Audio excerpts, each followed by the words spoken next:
From the SNC World Headquarters in New York, I'm Haley Bianco, and here are the stories we're following at this hour. Housekeepers, cocktail waitresses, porters, bellmen, and other workers are on strike near the Las Vegas Strip. Hundreds of Las Vegas hotel workers are on the picket line, demanding pay raises and benefits. It's the first open-ended strike in 22 years for the Culinary Workers Union, which represents 60,000 hospitality workers across Nevada. The strike comes after a bitter and highly publicized fight for a new contract that started over a year ago. Biden administration officials are working against the clock, making moves to get infrastructure spending out the door, speed up environmental goals, get more aid for Ukraine, and finalize student loan cancellations before President-elect Donald Trump takes office in January. Meanwhile, Trump has met with Argentina's president at his Mar-a-Lago club. It's the first foreign leader to meet with the president-elect since his victory in last week's election. President-elect Donald Trump saw more support from more young voters in this election than his last. According to AP Votecast, Trump won nearly half of voters in the 18 to 29 age group, compared with about one-third in 2020. Votecast found that Trump's younger voters were more motivated by the economy than by immigration, were broadly concerned about climate change, and wanted more government involvement in healthcare and canceling student loan debt. The Pentagon says it has received hundreds of reports of new UFO sightings. While U.S. defense officials say there hasn't been any evidence of alien activity, there are a number of cases where there's currently no explanation. Ira Spitzer dives in a bit deeper. U.S. officials say there were 757 reports of unidentified flying objects for the yearly period that ended last June. In recent years, the Pentagon has expanded its efforts to track and investigate those reports, especially since many occur near military and security facilities. While most of those cases end up being common items like birds or drones, there are currently 21 cases that have yet to be plausibly explained. However, despite those mysteries, the head of the office says there's been no verifiable evidence of extraterrestrial beings, activity, or technology.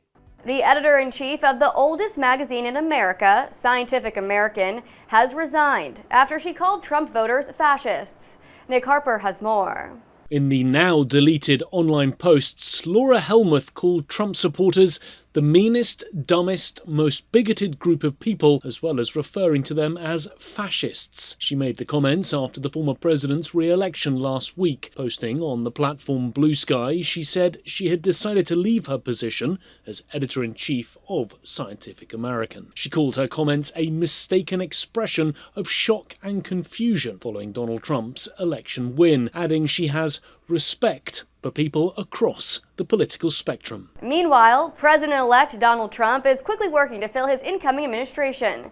He's chosen Doug Burgum to head the Interior Department, RFK Jr. to lead the Department of Health and Human Services, Marco Rubio as Secretary of State, Matt Gaetz as his Attorney General, Tulsi Gabbard as Director of National Intelligence, Pete Hegseth as Defense Secretary, Kristi Noem as Homeland Security Secretary, John Ratcliffe as CIA Director, Doug Collins as Veterans Affairs Secretary, and Lee Zeldin as Environmental Protection Agency Administrator. In world news, a new report released by the WHO has shown a big increase in the number of measles cases globally.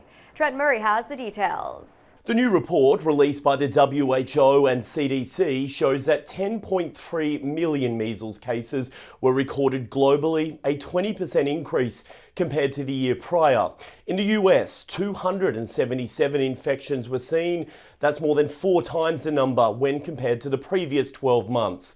Experts say that falling vaccination levels are leading to the surge, with children under the age of 5 the hardest hit. Just 83% of the world's children have received their first measles shot, with just 3/4 following up with their second. In Berlin, Trent Murray, Salem News Channel. As thick layers of smog have engulfed parts of India and Pakistan, the Indian government is introducing stricter anti-pollution measures in New Delhi.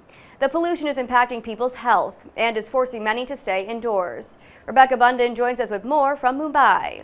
New Delhi's air quality is the worst among global capitals. The smog has been so bad this week that it's been visible from space.